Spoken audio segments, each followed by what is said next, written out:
আপনারা জানেন যে জুমার নামাজের পরে আমরা বিগত 3 মাস ধরে বাংলাদেশের গুরুত্বপূর্ণ আসন ঢাকা 8-এ আমরা ভোটার যোগ করেছি এবং মোটামুটি ঢাকা 8-এর যত মসজিদ আছে আমরা সবগুলো মসজিদে গিয়েছি এবং মানুষের কাছে ইনসাফের কথা এবং ওসমান হাদিদের মতো মানুষকে কেন সংসদের প্রয়োজন সেই কথা আমরা বলেছি। তো আজকেও তার ধারাবাহিকতায় ওসমান হাদি ভাই এবং তার টিম ঢাকা 8-এর বিভিন্ন মসজিদে আজকে ভোটার যোগে দুঃখের এবং কষ্টের বিষয় হচ্ছে যে ওসমান হাদি ভাইয়ের উপরে গুলি হয়েছে এবং সেই গুলিটা আমি বুক পেতে নিতে পারি নাই। এইটাকে আমি আমার জীবনের সবথেকে বড় ব্যর্থতা মনে করছি। একটা কথা বলি যে বাংলাদেশের গোয়েন্দা সংস্থা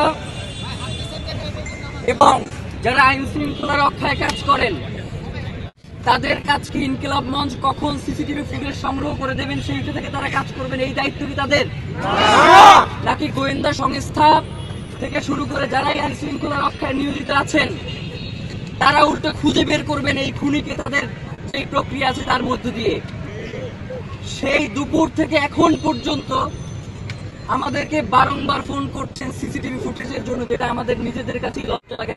যে বাংলাদেশে অন্তর্বর্তীকালীন সরকারকে ওসমান হাদি, এই অন্তর্বর্তীকালীন সরকার যদি বুক দিয়ে রাখতে রাখে সেটাও এই ওসমান হাদি। ওসমান হাদির থেকে কেউ এত কণ্ঠ নিয়ে এত জোর দিয়ে বুক দিয়ে ইন্টারিমকে আগলাইয়ে রাখতে পারে না।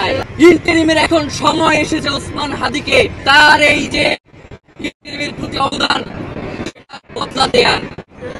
আমরা ইন্টারিমের কাছে অনুরোধ করব, ইতিমধ্যে ডক্টর ইউনূস থেকে শুরু করে উপদেষ্টা সবাই ডক্টর ইউনূস নিজে ফোন করে তার পরিবারের সাথে কথা বলেছেন এবং উপদেষ্টা হাসপাতালে এসে সার্বিক খোঁজ খবর নিয়েছেন। 4 গুণ শক্তিশালী এনজাইম ও অধিক ফেনা সমৃদ্ধ অরিক সিলভার ওয়াশ মাত্র 70 টাকায়।